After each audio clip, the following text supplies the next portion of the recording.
It's first NFL week and the air is buzzing with excitement. But forget about the Chiefs versus Ravens matchup. The real showdown happened 3 hours before kickoff, starring none other than Miami Dolphins speedster Tyreek Hill and the Miami Daredevils. We're not playing this game. Get out. Get out. Get out. Get out. Get out. Get out. Get out. Hey, surgeon, on my knee. I just had surgery on my knee, bro. Back up. Back up. Imagine cruising down the sun-soaked streets of Miami in sleek McLaren 720S, the wind in your hair, adrenaline pumping.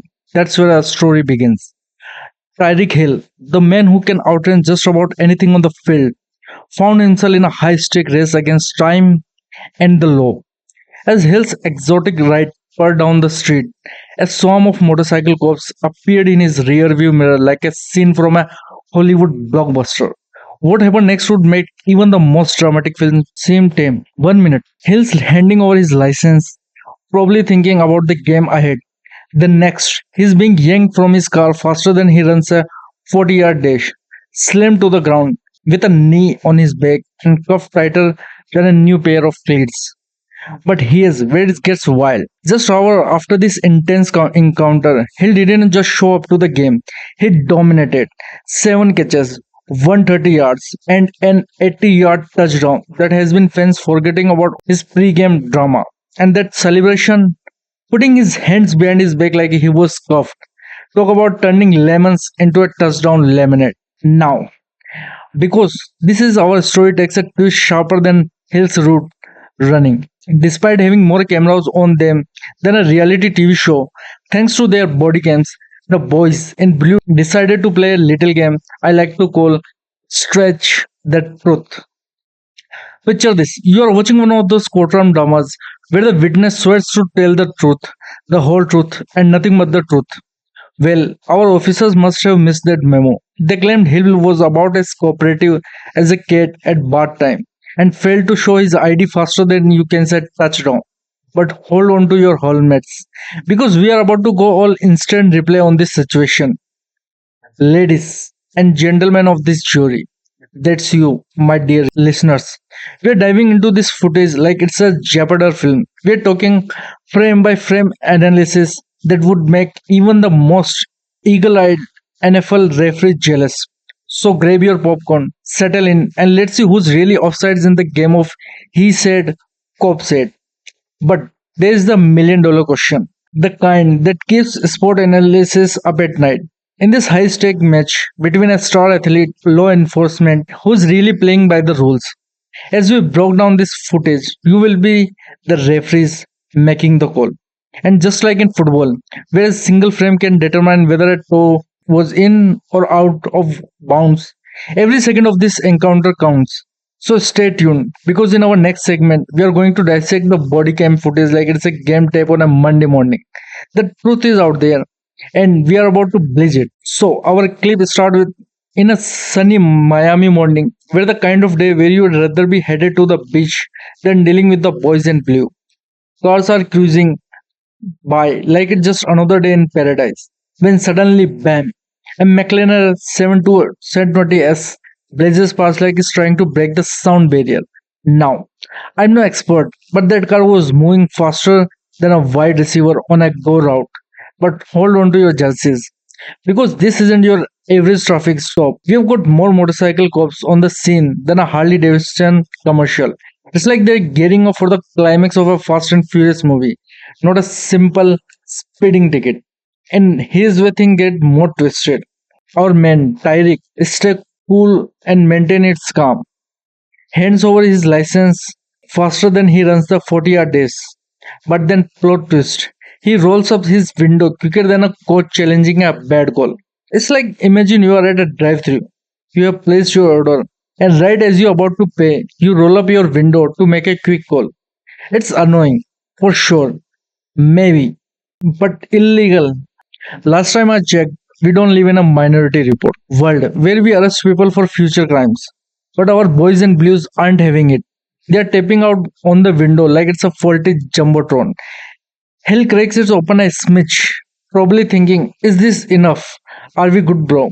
But apparently, in this game, there is no such thing as good enough. Before you can say unnecessary roughness, our star receiver is being yanked out of this car like a loose tooth. It's moved so fast, even his legendary speed couldn't save him.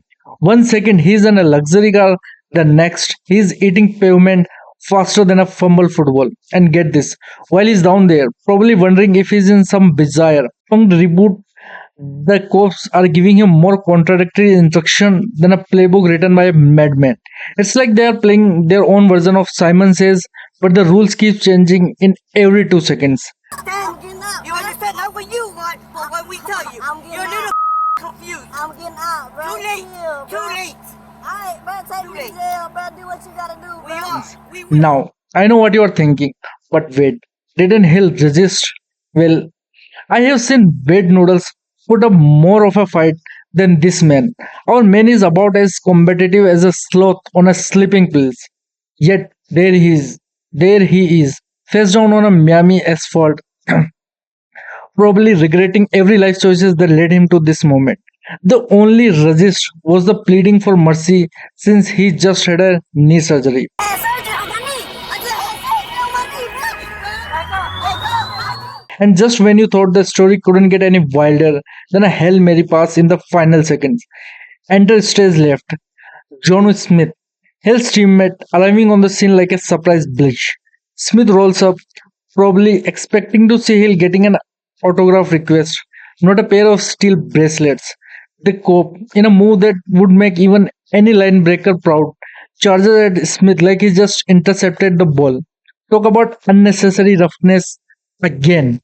Meanwhile, our man Tyreek is sitting on the ground, handcuffed, looking about as comfortable as vegan at a barbecue. It seems so surreal. Even the random Dolphins fan walking by does a double take. I mean, come on. Seeking Tyreek Hill arrested is about as unexpected as seeing Tom Brady retire. Oh, wait, never mind. Now, here's where things get more confusing than the NFL's catch rule. The officer starts spinning a tail taller than the goalpost, claiming Hill never showed his ID. Fox, revisionist history here than in a high school textbook. Roll that beautiful bin footage again, because we clearly saw Hill hand over his license faster than a New York minute. But wait, there is more. Like a fourth quarter rally, more Dolphin players start showing up. It's turning into a bigger gathering than a post-game locker room. And who should appear but a Kaya Campbell, the Walter Payton NFL Man of the Year award winner. Now, if you are not familiar, winning that award is like being voted most likely to help an old lady cross the street in the NFL yearbook. Campbell, bless his heart, tried to play peacemaker. He attempting to de-escalate the situation like he's talking down an overexcited rookie before his first Pro Bowl. But our boys in the Blues aren't having it. They tell him to scream faster than a running back hitting a hole in the defensive line. Now, let's take a timeout and dive into the legal playbook. Was this stop more legit than a perfectly executed play action pass, or are we looking at a false start by the boys in blue? In the game of law and order, just like in football, there are rules. The cops need what's called reasonable suspicion. Reasonable suspicion to pull you over. It's like a coach challenge flag. They better have a good reason to throw it. In this case, they claim Hill was doing 60 in a 45 zone. That's like running a 4.2 40-yard dash when everyone else is jogging. It's gonna get noticed. But here's the kicker. Once Hill handed over his ID, it should have been game over. Write the ticket, maybe get an autograph and send him out on his way. Instead, they went for a full on tackle when a simple take would have done the job.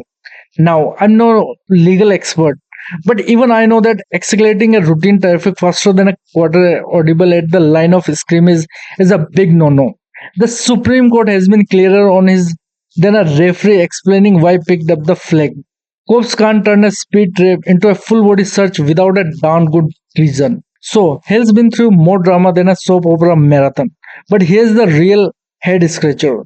Despite this pre-game tackle by the boys in blue, our man goes out and plays like he's got rocket in his cleats. We are talking 7 catches, 130 yards, and a touchdown run so long it needed its own zip code. Talk about turning lemons into a touchdown lemonade. But let's not forget the cherry on top of this Sunday of surrealism. Hill's touchdown celebration He put his hands behind his back, mimicking being cuffed. Now, that's what I call a spicy meatball of a social commentary. It's like he's saying, you can cuff me, but you can't stop me. Somebody get this man an Oscar for best performance in a traffic stop gone wild. Now, after the game, Hill drops a truth bomb heavier than a linebacker in fourth quarter. He asks, what if I wasn't Tyreek Hill? And that's not just a question, it's a whole TED show waiting to happen. It's like he's holding up a mirror to society and asking, do you like what you see? Let's face it, if this can happen to a Super Bowl champ, faster you can say hut hut hike. What chance does Joe Average have? It's enough to make you wonder if Lady Justice need to trade in blindfold for a pair of prescription glasses. Meanwhile, over at a Miami Dade PD, things are heating up faster than a Florida sidewalk in August. They've got internal affairs sniffing around like a bloodhound at a barbecue. And Officer Danny Torres has been benched faster than a rookie after a fumble. He is on a administrative duties, which in a cop speak is about as fun as being a water boy at a wine tasting.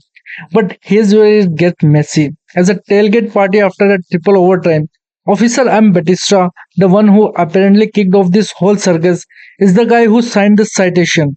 It's like they are playing hot potato with accountability, and nobody wants to get burned. Now, Hill and his legal dream teams are gearing up for a showdown that promises to be a more exciting than the Super Bowl halftime show. They are not just a crying foul, they are challenging the whole rule book. And let me tell you, this whole debacle has split public opinion wider than a quarterback stance. You got Team Blue Lives Matter and Team Athletes are above the law, duking it on the court of public opinion. It's like watching two rival fan bases argue over a controversial call, except the stakes are higher than a last second field goal attempt. But here's the $1 million question. In the high stakes games of cops and robbers, minus the robbers, who's really winning? Is it law enforcement trying to keep our street safer than a bubble wrapped tricycle, or is it the athletes reminding us that fame and fortune don't make you a bulletproof against bias?